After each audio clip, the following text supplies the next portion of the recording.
What happens when a multi-billion-dollar tech empire tries to secretly wire the absolute darkest trenches of the ocean and the ultimate apex predator decides to fight back? In 2014, executives at Google quietly admitted that their massive operation to lay thousands of miles of fragile fiber optic internet cables across the Pacific Ocean was facing a catastrophic, completely unexpected problem when massive sections of the global data network suddenly began to fail in the midnight zone. The corporation deployed heavy-duty deep-sea camera drones to investigate the damage. What the live video feed captured completely stunned the tech world. Massive, highly aggressive deep-water sharks were actively hunting internet. Because sharks possess highly sensitive biological electroreceptors, the extreme electromagnetic fields radiating from the high-voltage lines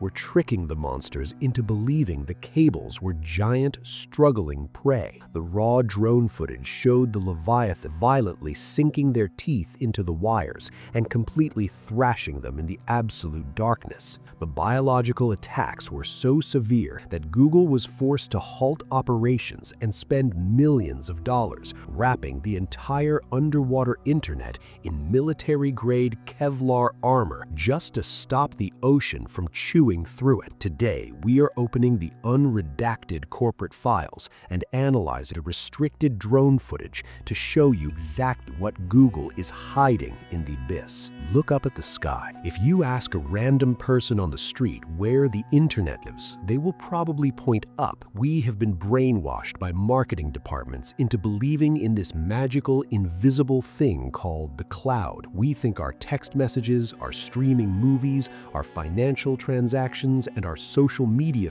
are bouncing off shiny satellites floating around in outer space. That is a complete and utter lie. The cloud is not in the sky. It never was. The cloud is heavy, it is physical, and it is sinking in the freezing mud at the very bottom of the ocean. Over 99% all international data traffic travels through a hidden spiderweb-like network of submarine cable. If you are in New York and you send a picture to a friend in London, that data does not go to space. Starlink and satellite internet are incredibly slow, low-bandwidth backups compared to the main arteries of human communication. Your picture shoots through a tiny glass tube, no thicker than a single human hair, wrapped in layers of steel, tar, and plastic, lying quietly thousands of fathoms below the surface. We are completely dependent on these physical wires. The entire modern world is held together by glass strings. For decades, this underwater backbone was strictly controlled by giant telecommunications monopolies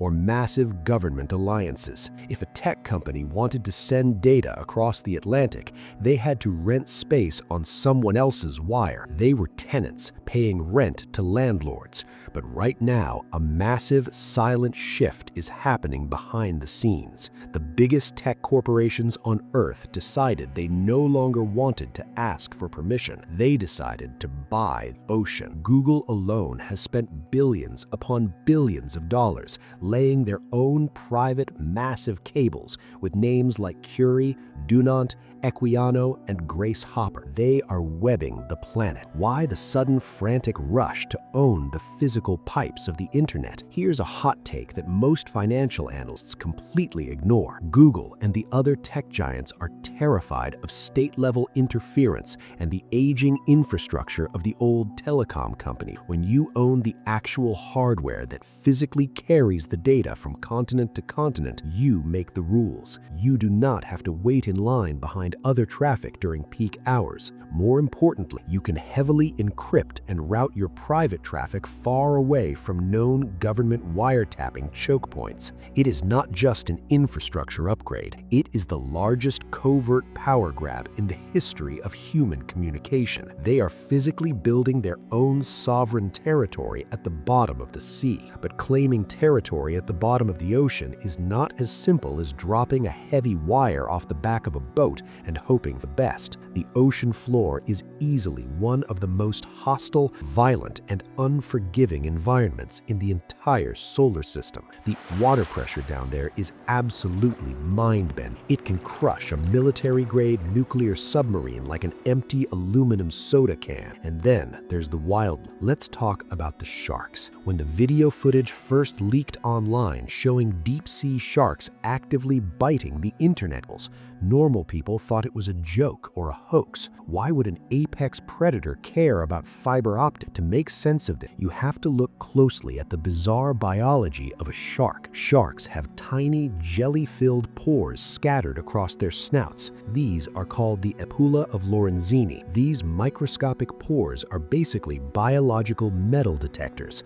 They can detect the incredibly faint electrical fields generated by the tiny muscle constructions of their prey. If a wounded fish twitches in the pitch black, the shark feels the electricity in the water. It's a hunting superpower. Now, imagine a high-voltage internet repeater amplifier. Because light degrades and gets fuzzy as it travels thousands of miles through fiber optic glass, these underwater cables need massive power stations attached to them every 50 miles to boost the signal. These repeaters are powered by solid copper wires running right alongside the glass, carrying up to 10,000 volts of direct current through the water. To a hungry shark swimming in the absolute darkness of the midnight zone, that massive pulsing electromagnetic field feels exactly like the biggest, most appetizing, most distressed fish it has ever encountered in its entire life. The shark gets confused by its own biology. It swims up to the cable, bites down with thousands of pounds of pressure, hits the steel casing, shatters its teeth, and swims away angry. But the damage is already done. The salt water breaches the outer casing, shorts out the 10,000 volts, and suddenly half the internet in Asia goes dark. To stop this from happening, Google had to essentially bulletproof the internet. They developed an insane, heavily engineered casing for their private lines. First, the incredibly delicate glass fibers are coated in a layer of waterproof polyurethane. Then comes a thick copper tube to carry the high voltage. Around that, they wrap a solid water barrier made of aluminum. Then they braid thick, stranded steel wires for extreme tensile strength so the cable doesn't snap under its own weight. Then comes another layer of mylar tape, thick polyethylene plastic, and finally a heavy wrap of Kevlar. This is the exact same synthetic material used to make military body armor and bulletproof vests for soldiers. This multi-layered armor makes the cables incredibly heavy and incredibly expensive to produce, but it's the only way to stop the ocean from turning our global data network into a chew toy. Here's the terrifying truth. Sharks are actually absolute least of Google's worries. The real threats to these cables are much more human, much more intentional, and vastly more dangerous. Look at the map of the world. Notice where the massive land masses pinch together. The Suez Canal, the Strait of Malacca, the Red Sea. These tight geographic choke points are where all the underwater cables are forced to bundle together in narrow, shallow channels. The Red Sea alone carries almost a fifth of the entire world's internet traffic. All the banking data, all the militicoms, all the civilian traffic between Europe and Asia squeezes through this tiny, vulnerable stretch of water. Early 2024, the world got a massive wake-up call about how incredibly fragile this system actually is. Houthi rebels operating in Yemen realized they didn't need advanced cyber weapons to hurt the global economy. They just needed gravity and a heavy piece of metal. Several major submarine cables in the Red Sea were suddenly severed. In an instant, 25% of the data traffic flowing between Asia and Europe simply vanished. Massive rerouting protocols had to kick in, slowing down networks globally. Analysts believe the cables were likely cut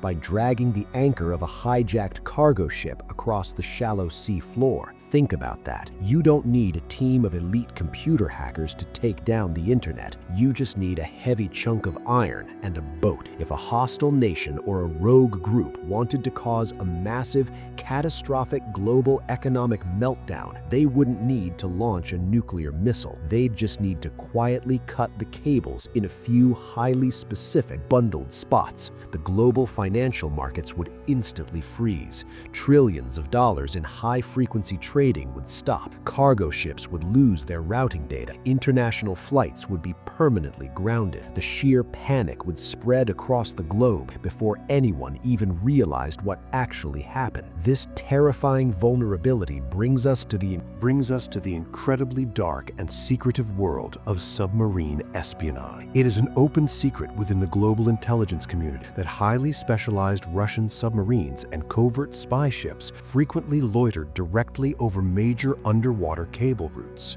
This is not a new game. Back during the Cold War, the United States military ran a highly classified, incredibly dangerous mission called Operation Ivy Bell. Navy divers managed to locate a heavily guarded Soviet underwater communication line in the Sea of Okhotsk. They physically attached massive, specialized recording pods to the cables to listen to the Soviet military's most secret conversations. Today, the spy technology has advanced to a level sounds like pure science fiction. If you want to steal data from a modern fiber optic cable, you cannot just plug a wire into it. It is light, not electricity, but specialized, ultra-quiet military submersibles are rumored to possess tools that can carefully slice into the thick outer layers of a commercial internet cable, exposing the glass side. By gently bending the glass fibers just a fraction of an inch, they can cause the light signal inside to leak out ever so slightly. Sensors capture that leaking light, copy the raw data passing through it,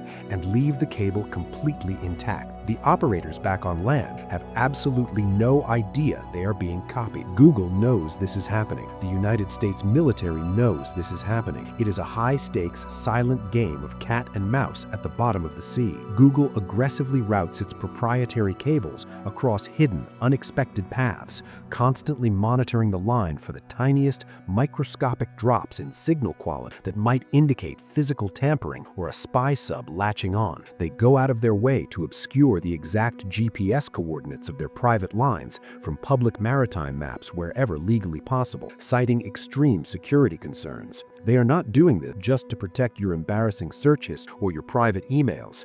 They are doing this to protect trillions of dollars in proprietary corporate data, artificial intelligence training models, and the backbone of their entire global monopoly. And yet, despite the Kevlar armor, despite the intense military secrecy, and despite the billions upon billions of dollars spent, the entire system remains shockingly, absurdly fragile. Every single year, there are over 100 major cable breaks around the world. Most of the time, it is not a spy sub or shark. Usually, it is just a careless commercial fishing trawler dragging its heavy anchor across the muddy seafloor, accidentally snagging a multi-million-dollar fiber line and violently snapping it in half like a piece of dry spaghetti. When a massive break like that happens, alarms instantly go off in tech headquarters around the world. Data is frantically, automatically rerouted across secondary backup lines to prevent a blackout, but the physical broken wire is still sitting at the bottom of the ocean, and someone has to fix it. This brings us to one of the most dangerous,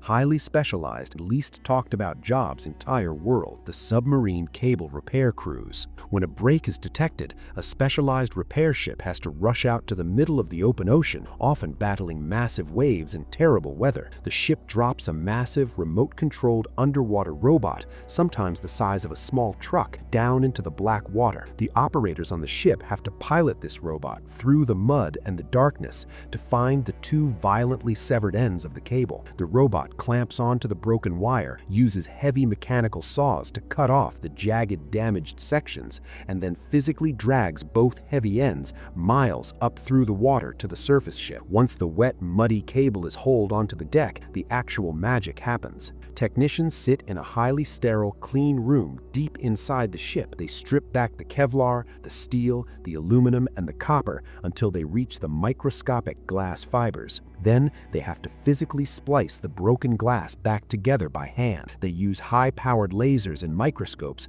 to fuse the hair-thin strands perfectly, all while the massive ship is violently pitching and rolling in the open ocean waves. One tiny mistake, one microscopic speck of dust, and the light signal will fail. The entire process takes days, sometimes weeks, to fix a single accidental break. What Google is truly hiding about these deep-sea cables is not just their secret locations, their incredible cost, or the shark attacks. They are hiding the absolute terrifying fragility of the modern world. We walk around every single day staring at our glowing glass screens, completely and utterly disconnected from the heavy, physical, mechanical reality that makes our digital lives possible. We think we live in a weightless, wireless era of pure information, but we are actually tied down by literal steel chains to the mud at the bottom of the ocean. My personal theory is that the next major global conflict will not start with a massive explosion or a flashy cyber attack on a power grid. It will start with a sudden, silent, localized blackout in the middle of the ocean. A commercial anchor will mysteriously drop in the wrong place. A rogue submarine will deploy an untraceable underwater drone. The thin glass line will snap. The backup routes will instantly overload and melt down under the pressure. Regional banking systems will crash. Global supply chains will halt, and massive panic will spread in the streets before the general public even realizes what actually happened. The giant tech monopolies are spending an absolute fortune trying to prevent this nightmare scenario. They are frantically building a massive, heavily armored private internet beneath the waves, desperate to control the physical infrastructure before a war breaks out. They wrap it in thick steel. They shield it from the sharks. They hide it from the spies. They bury it deep in the mud. But at the end of the day, the single most important umbilical cord of human civilization is just a ridiculously thin strand of glass resting in the freezing dark, waiting for the ocean or a human enemy to make its next move. Keep watching the water, because the real, unseen war for the future of information isn't happening in the sky. It's happening right now in the pitch black of the abyss.